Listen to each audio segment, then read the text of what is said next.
boa tarde.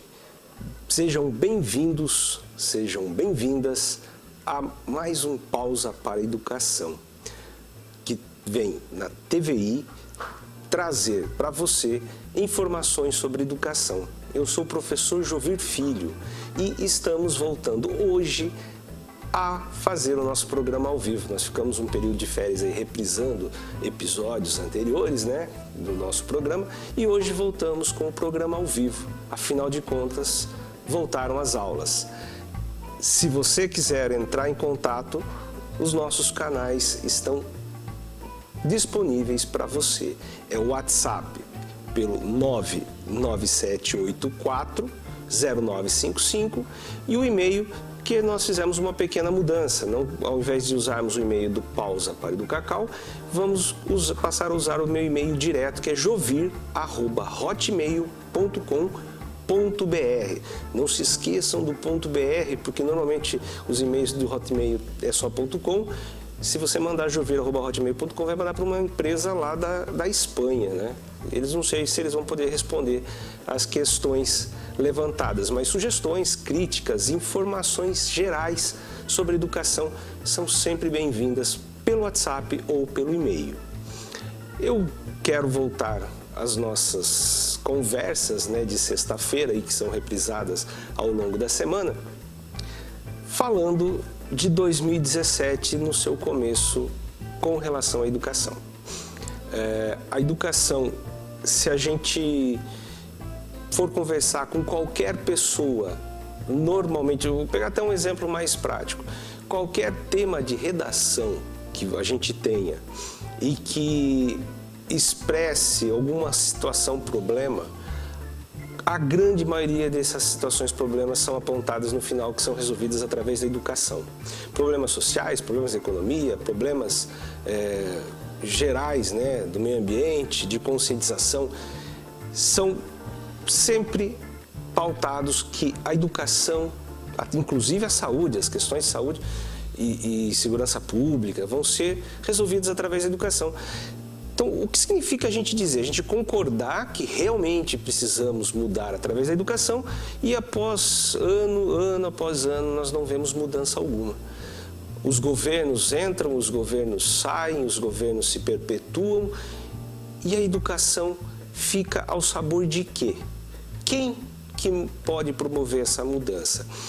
Eu espero que através desse nosso canal, o Pausa para a Educação, aqui na TV Itapê, a gente possa estar debatendo questões e também levando à frente aspectos práticos, né?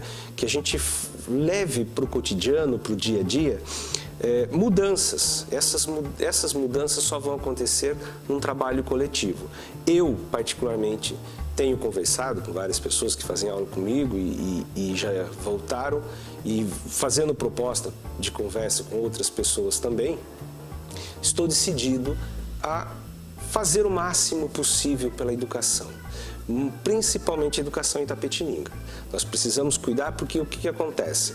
Existe uma mudança de sistema que é proporcionada pela internet. Já falamos em vários programas, teve programa específico que eu comentei a questão do uso da informática para os estudos, porém, essa mudança que aconteceu, né, a partir de 1995, quando a internet começa a se disseminar no Brasil, ela não foi acompanhada pela escola. Então, quem que é esse aluno? A escola precisa perguntar, nós precisamos perguntar quem é o nosso filho, aluno, estudante, quem é o nosso aluno, né? Eu na qualidade de professor, eu na qualidade de pai, eu tenho que me perguntar quem que é essa pessoa, quem que é esse estudante, quem é esse aluno. E passa por uma mudança, inclusive, da questão familiar, né? Os pais precisam entender que as mudanças tendem a acontecer nas escolas. Achar que a educação tem que ser igual ao tempo em que os pais estudavam ou os avós estudavam, o mundo é outro, tá? Volto a repetir um exemplo.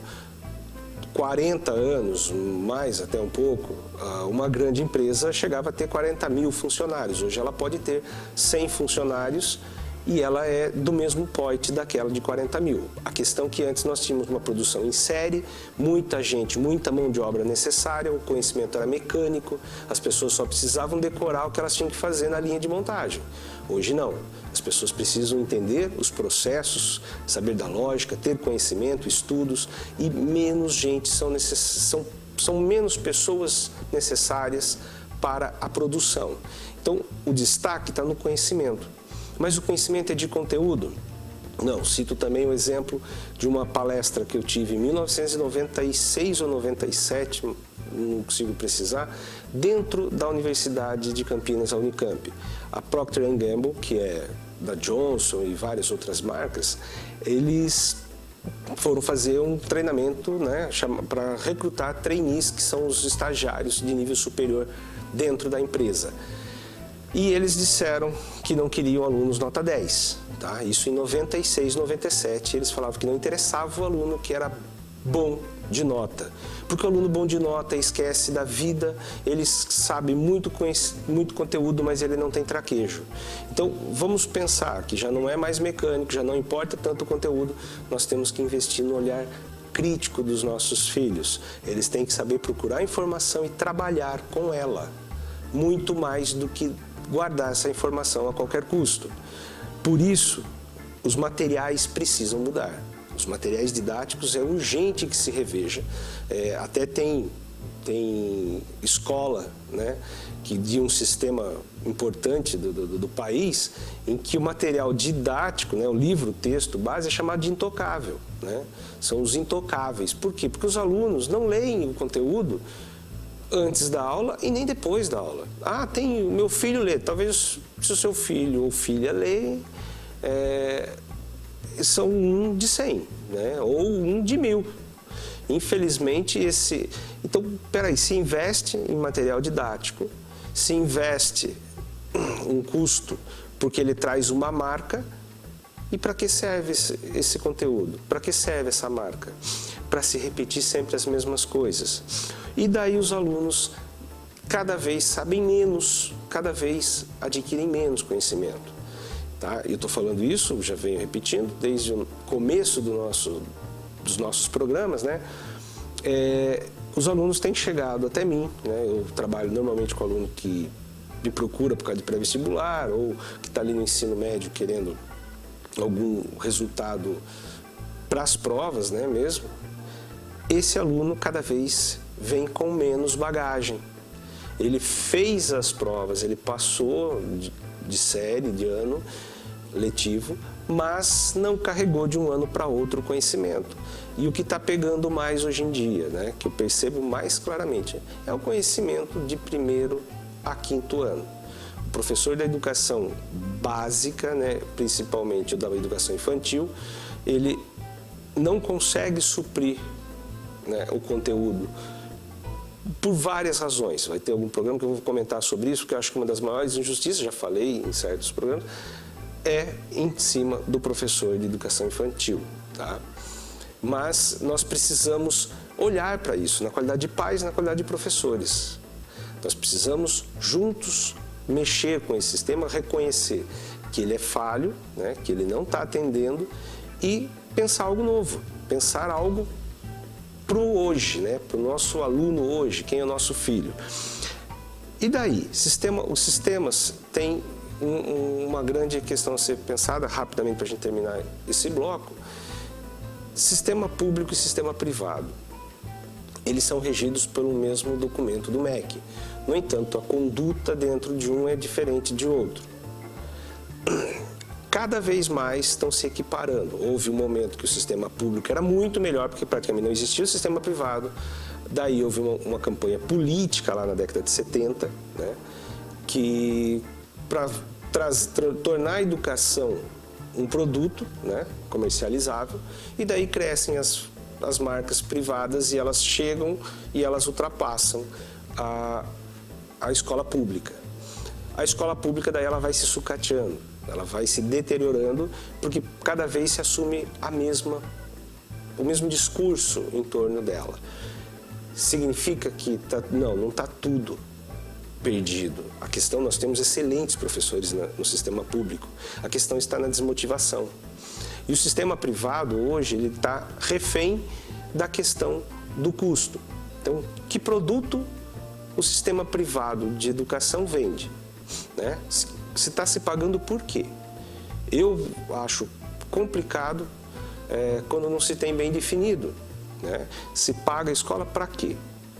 O Estado está destinando todo o investimento para onde? O que tem sido a prioridade? Tem sido os gastos essenciais ou gastos, às vezes até supérfluos? Então, vamos pensar juntos. Eu quero que em 2017 a gente tenha um diálogo. Eu estou disposto a construir com você e com todas as pessoas interessadas uma educação melhor, principalmente para a nossa Itapetininga. Vamos fazer um breve intervalo para os nossos apoiadores culturais e voltamos já daí com as questões de concurso e vestibular. Não saia daí, eu espero você.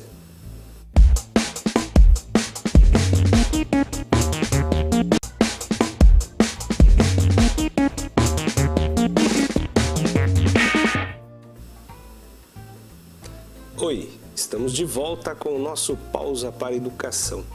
Eu sou o professor Jovir Filho e vou trabalhar agora questões práticas, né, de concurso, que recentes, né, são mais recentes. Se você tem dúvida, tem sugestão, quer entrar em contato conosco, mande pelo WhatsApp 997 840955, 997 840955 ou pelo e-mail, agora com uma mudança, não é mais o Pausa para Educacau, mas sim meu e-mail pessoal, que é jovir@hotmail.com.br. Sugestões, dicas, comentários gerais, né? Tudo o que diga respeito a qualquer aspecto mencionado no programa será muito bem-vindo e atendido na mais rápida possível resposta, né?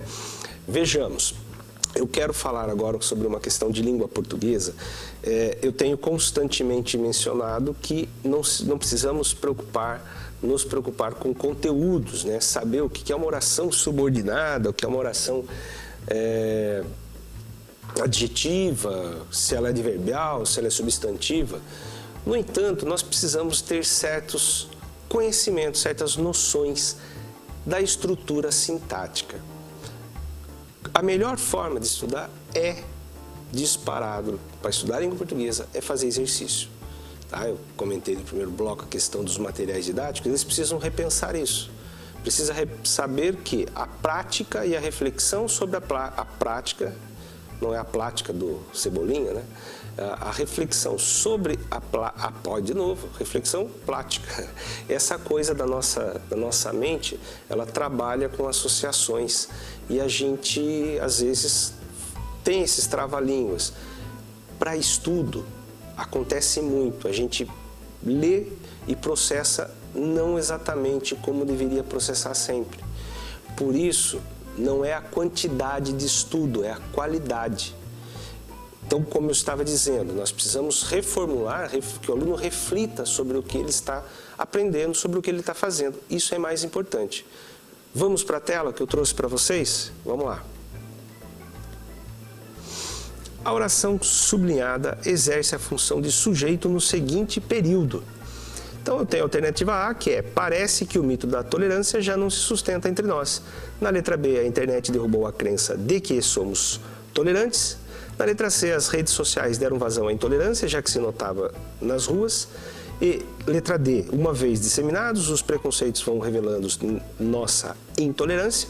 E a letra E, quando se acessa uma rede social, depara-se com uma onda de intolerância. Né? Como que podemos saber qual é o sujeito da frase? Como saber qual é o sujeito da frase? A coisa principal e essencial é perguntando quem ao verbo. Então, na alternativa A, eu tenho lá, quem parece? Eu vou fazer a pergunta, quem parece? Isto parece. Mas, Jovir, isto não está ali. Notemos que aqui nós temos, né? Vamos ver se o mouse me ajuda. Nós temos uma oração que está sublinhada. É uma oração que está sublinhada e não é simplesmente uma só palavra. Então esse sujeito, ele é algo, esse termo, já estou falando a resposta, né? É algo que nós precisamos entender como um todo. Então, se eu substituo, é uma dica, né, de eu substituir por isto, quando é oração. Então, eu tenho lá, isto parece. Pronto, a letra A já é a nossa resposta correta. Mas vamos fazer a pergunta para as outras alternativas. Na letra B, quem derrubou? A internet derrubou. Não foi o de que somos tolerantes. Derrubou a crença e é crença de que. Esse de que está completando crença. Então é um complemento nominal. Não é sujeito. Então, olha lá, sujeito é a internet. Na letra C, quem deram? As redes sociais deram. Então, não é também que já se notava nas ruas, né? Eu poderia ter lá, tanto na letra B, ó, a internet derrubou a crença disto. Então, como tem a preposição, eu acrescento a preposição no isto. Na letra C, as redes sociais deram vazão à intolerância isto. Não, aí já não é isto porque não tem função de substantivo. Essa aqui é uma oração adjetiva, então ela tem valor de adjetivo. Então, a vazão é a intolerância notada. Quem deram, as redes sociais, é o sujeito. Na letra D, quem vão revelando? Né? Os preconceitos vão revelando. Não é o termo destacado, que é uma vez disseminados. Eu também não posso substituir por isto, esse uma vez disseminados, porque tem a função de advérbio, tem valor de circunstância e não de sujeito, não de substantivo, muito menos de sujeito. O sujeito aqui é os preconceitos. E na letra E, quem se depara? Não sei, eles, alguém. Quando eu tenho esse se, né, e ele vai fazer a função do sujeito, ele, num verbo, aqui é deparar com, o verbo vem com preposição. Todo verbo que vem com preposição e ele conjugado na terceira pessoa é acompanhado desse se, esse se é índice de indeterminação do sujeito. O sujeito é alguém, eles, né? Eles, alguém. Quando se acessa uma rede social, é uma ideia, é uma circunstância, é um advérbio e não um substantivo. Pois bem, nessa questão, nós podemos ver a questão do sujeito. Talvez, acho que se aprende muito rapidamente na escola a identificar o sujeito da oração, né? Vou fazer aqui uma ponte pensando na questão infantil. As crianças, elas não precisam saber classificar, compartimentar, mas é importante que elas identifiquem esse quem. Elas vão constantemente aprendendo a identificar. Quando você aprende a identificar, classificar é uma coisa natural e até mais rápida e fácil. O difícil é você saber fazer a pergunta. Quando eu estou trabalhando com os meus alunos, por mais que eu leve um monte de dicas e tal, se eles não são levados a aprender a fazer a pergunta nas questões, não adianta nada todo o conhecimento que eu possa levar a eles. É necessário compreender, né? Entender e saber fazer a questão, a pergunta, mais do que simplesmente aplicar um conteúdo automático. Vamos lá para mais uma tela de língua portuguesa, né? Eu trouxe para vocês mais uma questão que é a seguinte: atente para as seguintes construções. O cronista critica os velhos em quem reconhece dois traços perigosos. São condenáveis os velhos cuja avareza mesquinha se funda numa ilusão. Ao falar dos velhos, o cronista rejeita suas memórias fantasiosas. O que o exercício está pedindo? A exclusão da vírgula alterará, quer dizer, vai alterar o sentido do que está apenas em. E daí eu tenho as alternativas 1, 2, 3, 1 e 2 e 2 e 3. Aqui, quando é muito sutil essa mudança de sentido. E normalmente tenho me surpreendido, né, volta e meia, como demora para as pessoas fixarem isso, porque elas demoram para serem avisadas sobre essa mudança. A gente aprende classificação de oração adjetiva, explicativa ou restritiva, mas demora um tempo para a gente entender o que isso significa, tá? O que eu tenho que saber sobre oração explicativa ou restritiva? Vou trazer um exemplo aqui que fica mais fácil de entender, depois a gente volta para o nosso enunciado. Os alunos que foram mal na prova farão um trabalho de recuperação de nota. Quem vai fazer o trabalho de recuperação de nota? Todos os alunos da sala? Não, apenas aqueles que foram mal na prova. E como que eu sei disso e essa diferença? Olha lá, eu tenho esse tipo de construção. Os alunos, vírgula, que foram mal na prova, então quer dizer, eu estou falando que todos os alunos foram mal na prova e todos farão um trabalho de recuperação de nota. Isso está expresso? Não. Eu preciso compreender que existem formas de se expressar e a língua utiliza como recurso essa inserção de vírgula, né? Colocar a oração adjetiva entre vírgulas para marcar que ela é só uma explicação e não uma restrição. Olha lá a oração adjetiva, que foram mal na prova. Sem vírgula, ela é restritiva, a oração adjetiva restritiva. E aqui embaixo, ela está entre vírgulas. Ela é oração adjetiva explicativa. E como que eu descubro quando a oração é adjetiva, Jovir? É fácil assim? Não é tão simples. Não vou dizer que é a coisa mais banal, mas se eu acostumo olhar, torna-se mais fácil. Eu preciso identificar o pronome relativo. Quais são os pronomes relativos que eu tenho, aos quais eu tenho que me atentar? O qual, a qual, os quais, as quais. Cujo, cuja, cujos, cujas. Quanto, quanta, quantos, quantas.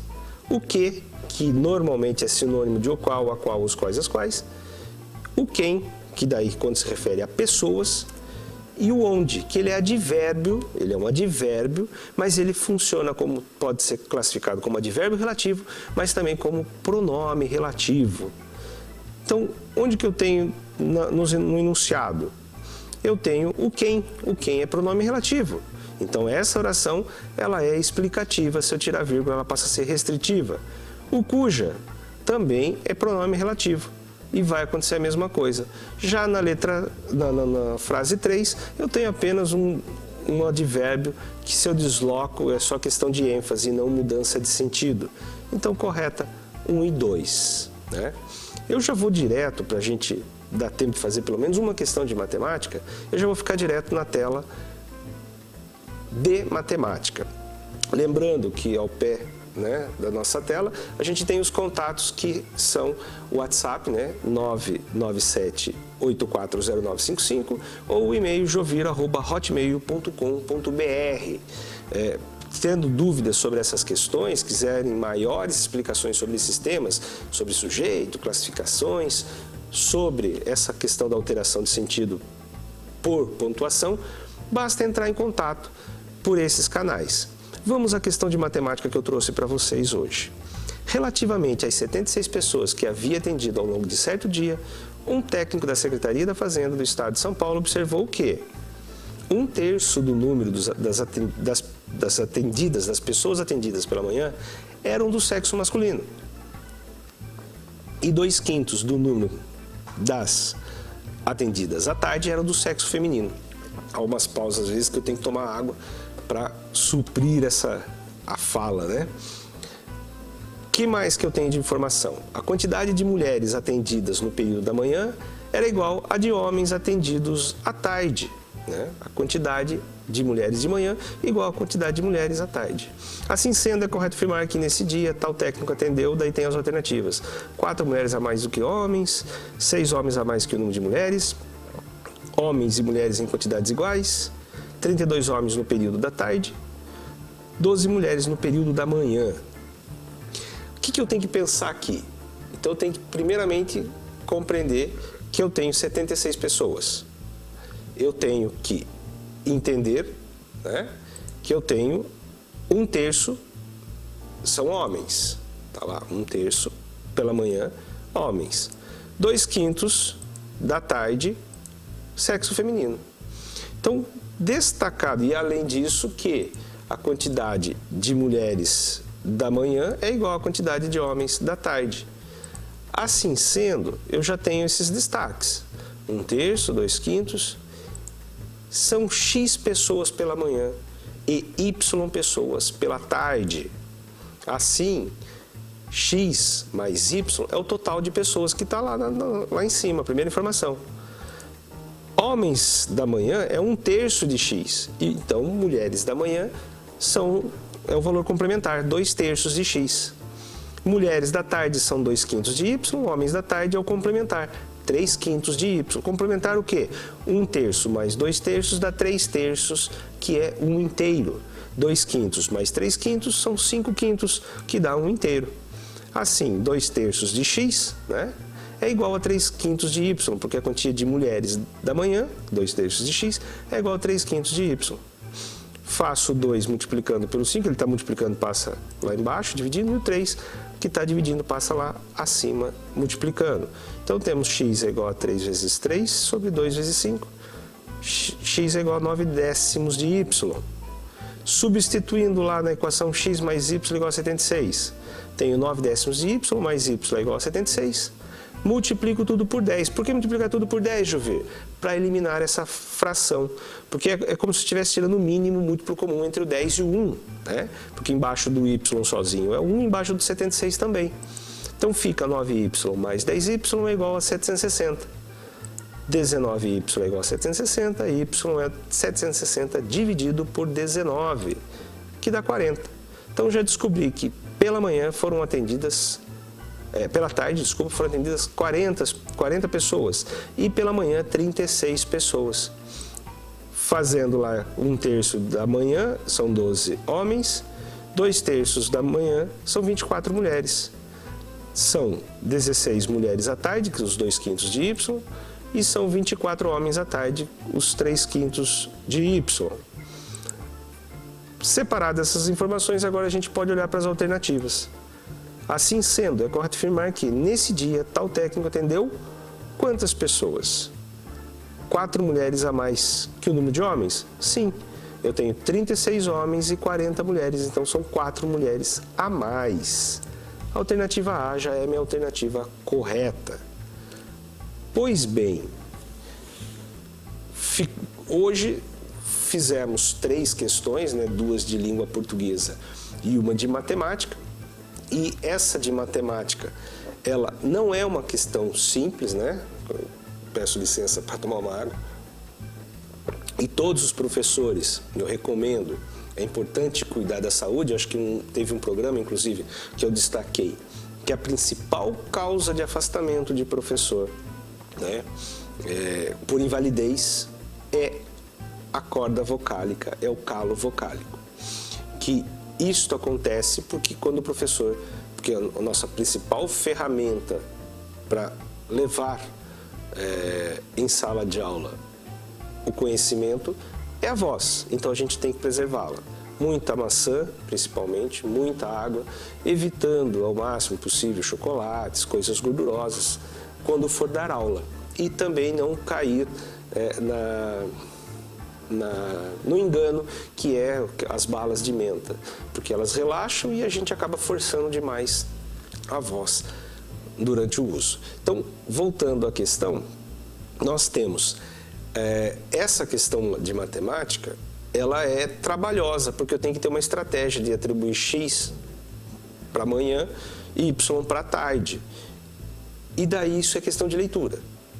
Se vendo a resolução você ficou com dúvida, não hesite. Mande-nos seus comentários, suas perguntas, suas críticas. Pede para ser mais rápido, pede para ser mais lento, para que a gente faça um programa melhor para você, telespectador, que vai nos ajudar a construir este programa sempre para atender o melhor possível. E eu espero que construamos juntos, né, a partir desse primeiro programa de 2017, uma relação em favor da educação pela cidade de Itapetininga, educação geral, mas principalmente de Itapetininga. Agradeço muito a sua atenção, a sua audiência e até semana que vem, na sexta-feira, às 16h30. Bom final de semana, boa semana para todos. Até.